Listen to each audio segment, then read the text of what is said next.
in the new year, and it was cold, and the opportunity to buy this boat had come on our plate, and it was a really tough decision. I really struggled with it. I've never purchased anything this financially irresponsible in my life, and I'm usually like ultimately frugal mode.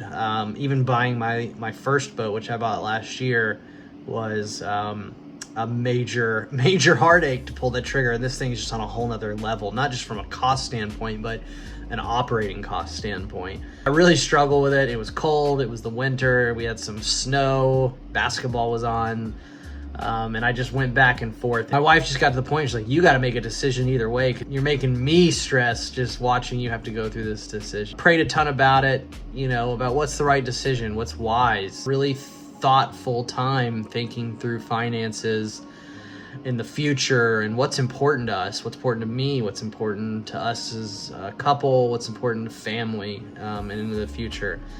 And ultimately everything fell into a place enough, and we got to the point where if this and that happened, we'd buy the boat, and all of that happened. And so we pulled the trigger. But then it was, well, how do we get it back up here? My February already had a cruise planned. My captain, who was going to help me out, also had a window that we had to hit. And at the end of the month, I was going to Bahamas with some family, basically spending the entire month of February away from home, out in Florida or the Bahamas. But I have some videos here that I want to show you of what we saw before we bought the boat, because I bought it sight unseen. I sent my broker, who's also a really good friend here where we live, down there. Knew this was the boat I wanted basically since I bought the last boat, and then I started looking at other boats.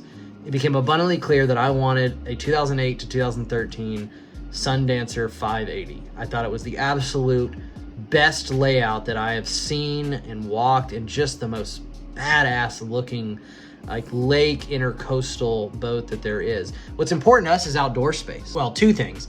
Outdoor space, entertainment space. Everyone always wants to be outdoors and outdoor entertainment space. I didn't like the bridge boats. Don't have really good outdoor entertainment space. The outdoor entertainment space in this is incredible.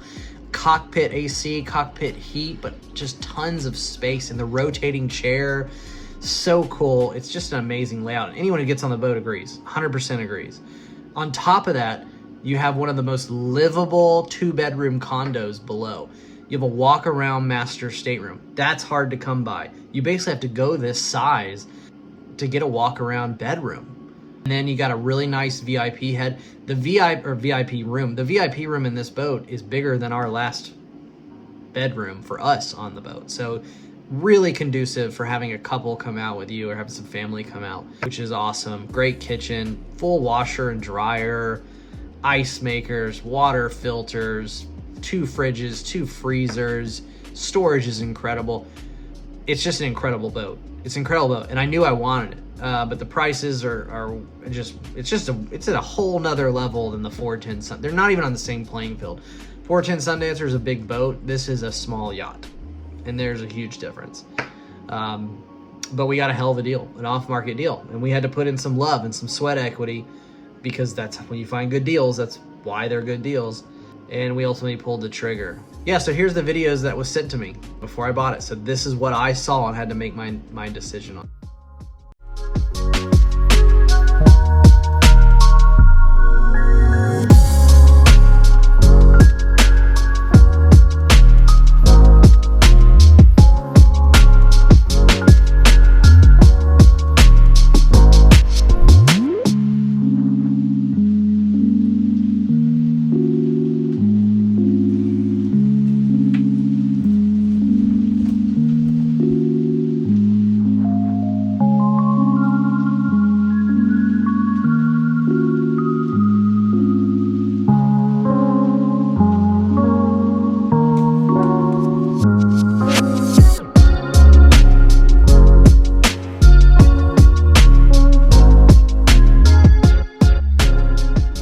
Next video, I'm going to talk about what it was like when we actually bought the boat, went down to Bradenton, all the things that had to happen before we could actually start taking the boat back home and crossing the Gulf at night in 7-foot waves. That may be one video, that may be 2 videos, I don't know.